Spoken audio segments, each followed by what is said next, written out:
सुजस आवाज राजस्थान, एक आवाज जो हमेशा आपके साथ, जन जन के साथ हाजिर है। ताज़ा तरीन पेशकश। सुजस पॉडकास्ट में मेधा से आप सुन रहे हैं प्रदेश की खास खबरें। एक नजर आज की सुर्खियों पर। मुख्यमंत्री भजनलाल शर्मा ने किया सैन्य उपकरण प्रदर्शनी का उद्घाटन। नवीनतम सैन्य तकनीक और हथियारों का हुआ प्रदर्शन। मुख्यमंत्री ने किया राज्य स्तरीय पुलिस सम्मेलन का शुभारंभ। ई विजिटर्स पोर्टल और E0 FIR की शुरुआत। मुख्यमंत्री नींदड़ में श्री राम कथा और 1008 कुंडीय हनुमान महायज्ञ में हुए शामिल। जगत गुरु स्वामी रामभद्राचार्य जी के सानिध्य में सह परिवार मंत्रोच्चार के साथ हवन में दी आहुति। और अब सुनिए समाचार विस्तार से।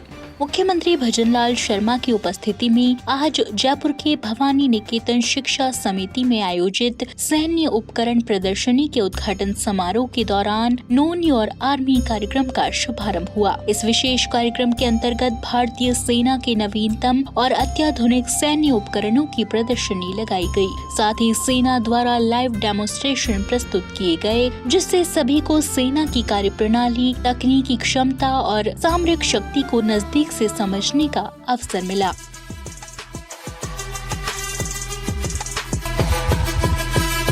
बाएं इमारत की छत पर ले जाएं, जहां स्थिति की पूर्ण जागरूकता प्राप्त करने के लिए और लॉन्ग रेंज से आतंकवादी को न्यूट्रलाइज करने के लिए एक स्नाइपर डेट को डिप्लॉय किया गया है। असॉल्ट स्क्वाड कमांडर के आदेश पर प्रारंभिक चेतावनी के रूप में कार्य कर रहे आतंकवादी पर सटीक स्ट्राइक के साथ अभियान शुरू हो गया है।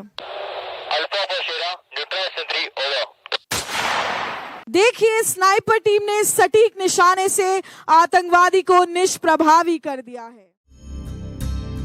मुख्यमंत्री भजनलाल शर्मा ने कहा कि नोन योर आर्मी जैसे कार्यक्रम युवाओं में देशभक्ति की भावना को सुदृढ़ करने के साथ साथ उन्हें भारतीय सेना के शौर्य, अनुशासन और आधुनिक क्षमताओं से परिचित कराते हैं। उन्होंने कहा कि युवा देश की सबसे बड़ी शक्ति हैं और उन्हें सेना से जोड़ना राष्ट्र निर्माण की दिशा में एक महत्वपूर्ण कदम है। ये यशस्वी प्रधानमंत्री श्री नरेंद्र मोदी जी का धन्यवाद ज्ञापित करता हूँ कि उन्होंने 78वें आर्मी डे परेड 2026 की मेजबानी का अवसर जयपुर को प्रदान किया है। हमारे लिए अत्यंत गर्व का विषय है कि जयपुर आर्मी डे परेड का साक्षी बनने जा रहा है। पहली बार ये सैन्य परेड सैन्य छावनी की सीमाओं से बाहर जयपुर में आम नागरिकों के बीच आयोजित की जा रही है। पहली बार ये परेड आम नागरिकों को भारतीय सेना के अनुशासन, शौर्य, बलिदान से प्रत्यक्ष रूप से जोड़ेगी। पहली बार राजस्थान के लोग, विशेषकर हमारे युवा, पहली बार इतनी करीब से सेना की ताकत,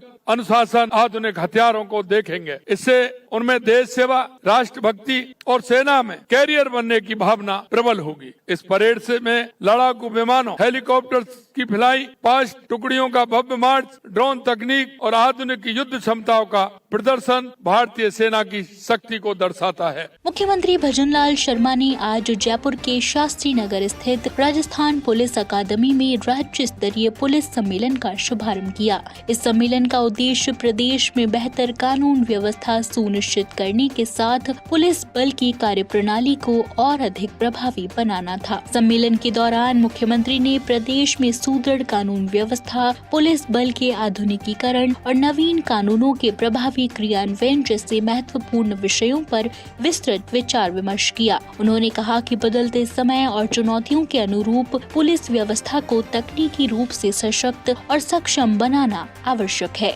मुख्यमंत्री श्री शर्मा ने स्पष्ट किया कि प्रदेशवासियों की सुरक्षा सुनिश्चित करना और आमजन में विश्वास कायम रखना राज्य सरकार की सर्वोच्च प्राथमिकताओं में शामिल है। उन्होंने कहा कि पिछले 2 वर्षों में प्रदेश की कानून व्यवस्था में उल्लेखनीय सुधार हुआ है। वर्ष 2023 के मुकाबले अपराधों में 15%, हत्या के प्रकरणों में 25%, लूट के प्रकरणों में 50% की कमी आई है। वहीं महिला अत्याचार में 10%, अनुसूचित जाति एवं जनजाति के विरुद्ध अत्याचार में 28% की कमी आई है। उन्होंने विश्वास जताया कि राजस्थान पुलिस अपने अनुशासन, कर्तव्य निष्ठा और समर्पण के बल पर प्रदेश में शांति, सुरक्षा और सुशासन को निरंतर मजबूत करती रहेगी। सम्मेलन में वरिष्ठ पुलिस अधिकारी, प्रशासनिक अधिकारी, विशेषज्ञ मौजूद रहे। उन्होंने कानून व्यवस्था को और प्रभावी बनाने के लिए अपने सुझाव और अनुभव साझा किए। सम्मेलन के दौरान मुख्यमंत्री श्री शर्मा ने ई-विजिटर्स पोर्टल और E0 FIR का शुभारंभ किया। इन डिजिटल पहलों से पुलिस सेवा में पारदर्शिता बढ़ेगी, शिकायत दर्ज कराने की प्रक्रिया सरल होगी और आम जन को त्वरित राहत मिल सकेगी। इस अवसर पर मुख्यमंत्री ने राजस्थान पुलिस प्राथमिकता 2026 पुस्तक का भी विमोचन किया, जिसमें आने वाले वर्षों के लिए पुलिस की कार्य योजना, प्राथमिकताएं और सुधारों का रोड मैप प्रस्तुत किया गया है। मुख्यमंत्री ने विश्वास व्यक्त किया कि राजस्थान पुलिस अपने अनुशासन, समर्पण और कर्तव्य निष्ठा से प्रदेश में शांति, सुरक्षा और सुशासन को निरंतर सुदृढ़ करती रहेगी। भारत सरकार के उपक्रम क्षमता संवर्धन आयोग द्वारा राजस्थान पुलिस अकादमी को उत्कृष्ट संस्थान का दर्जा दिया गया है। इसके साथ ही राजस्थान पुलिस अकादमी संपूर्ण भारतवर्ष के राज्यों के पुलिस प्रशिक्षण संस्थानों में उत्कृष्ट संस्थान का दर्जा प्राप्त करने वाली प्रथम अकादमी बन गई है। इसके लिए मैं आपको बहुत बहुत बधाई और शुभकामनाएं देता हूं। मित्रों, किसी भी राज्य के लिए, वहां की सरकार के लिए, वहां के उस डिपार्टमेंट के लिए अगर प्रथम पुरस्कार मिलता है तो इससे बड़ी खुशी कोई नहीं हो सकती। सूचना की प्रत्येक श्रेणी को टैग करने के लिए एक राष्ट्रव्यापी प्रणाली विकसित की जानी चाहिए, जिससे किसी भी श्रेणी से संबंध कई चैनलों से प्राप्त सूचनाओं का कुशल विश्लेषण किया जा सके। मुझे ये भी पता है पिछले 2 वर्षों में प्रदेश की कानून व्यवस्था उल्लेखनीय सुधार हुआ है। मैं इसके लिए भी आपको बधाई देना चाहता हूँ, लेकिन अभी आवश्यकता है कि हम उसमें और कैसे आगे बढ़े, हम उसको और कैसे नियंत्रित करें। 2023 के मुकाबले अपराधों में 15% से अधिक की कमी आई है। हत्या के प्रकरणों में 25% की कमी आई है। लूट के प्रकरणों में 50% की कमी आई है। महिला अत्याचार में 10% की कमी आई है। अनुसूचित जाति जनजाति विरुद्ध अत्याचार में 28% की कमी आई है। मित्रों, लेकिन फिर भी इसमें आवश्यकता है।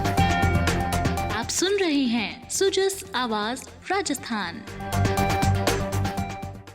इसी कड़ी में मुख्यमंत्री भजनलाल शर्मा ने सीकर रोड स्थित नींदड़ आवासीय योजना में आयोजित श्री राम कथा और 1008 कुंडीय हनुमान महायज्ञ में शिरकत की। इस अवसर पर मुख्यमंत्री ने धार्मिक अनुष्ठानों में भाग लेकर प्रदेश की सुख समृद्धि, कल्याण की कामना की। कार्यक्रम के दौरान मुख्यमंत्री ने जगत गुरु स्वामी रामभद्राचार्य जी के सानिध्य में सह परिवार मंत्रोच्चार के साथ हवन में आहुति दी। उन्होंने कहा कि ऐसे आध्यात्मिक और सांस्कृतिक आयोजन समाज में नैतिक मूल्यों, एकता और सकारात्मक ऊर्जा का संचार करते हैं। मुख्यमंत्री ने आयोजन से जुड़े संत जनों, आयोजकों और श्रद्धालुओं को शुभकामनाएं दी और कहा कि सनातन संस्कृति हमारी सामाजिक चेतना की आधारशिला है, जो सेवा, समर्पण और सद्भाव के मार्ग पर आगे बढ़ने की प्रेरणा देती है। मुख्यमंत्री भजनलाल शर्मा ने कहा कि प्रधानमंत्री नरेंद्र मोदी ने स्वामी विवेकानंद के आदर्शों के अनुरूप एक भारत, श्रेष्ठ भारत, आत्मनिर्भर भारत और विकसित भारत के निर्माण का संकल्प लिया है। प्रधानमंत्री के इसी संकल्प से प्रदेश के युवा नई दिल्ली में आयोजित होने वाले 29वें राष्ट्रीय युवा महोत्सव के माध्यम से रूबरू होंगे। मुख्यमंत्री श्री शर्मा कल मुख्यमंत्री कार्यालय में 29वें राष्ट्रीय युवा महोत्सव में भाग लेने वाले प्रदेश के युवा प्रतिभागियों से संवाद कर रहे थे। महान विचारक, चिंतक, ओजस्वी वक्ता और भारत माता के महान सपूत स्वामी विवेकानंद जी को समर्पित है और इसलिए 7 से 12 तक ये कार्यक्रम आयोजित हो रहा है। उनका दर्शन भारतीय युवाओं के लिए प्रेरणा स्रोत है। उनके महान योगदान को स्मरण करने के लिए हर साल 12 जनवरी जो उनकी जयंती आती है, हम युवा दिवस मनाते हैं और उसी दिन से 1 सप्ताह तक राष्ट्रीय युवा महोत्सव का आयोजन किया जाता है। स्वामी जी का जीवन युवाओं को अपने सपनों को सजोने और अपनी ऊर्जा को उजागर करने और उनके आदर्शों को अपने व्यवहार में उतारने के लिए प्रेरित करता है। स्वामी जी ने कहा था, क्या कहा था? उठो, जागो। उससे पहले और कहा था, उठो, जागो और इस देश दुनिया पर छा जाओ। तब तक मत रुको जब तक मंजिल प्राप्त नहीं हो जाए। तो आज के सुजस पॉडकास्ट में इतना ही। मेधा को दीजिए इजाजत। कल फिर होगी आपसे मुलाकात। तब तक बने रहिए सुजस आवाज राजस्थान के साथ। नमस्कार।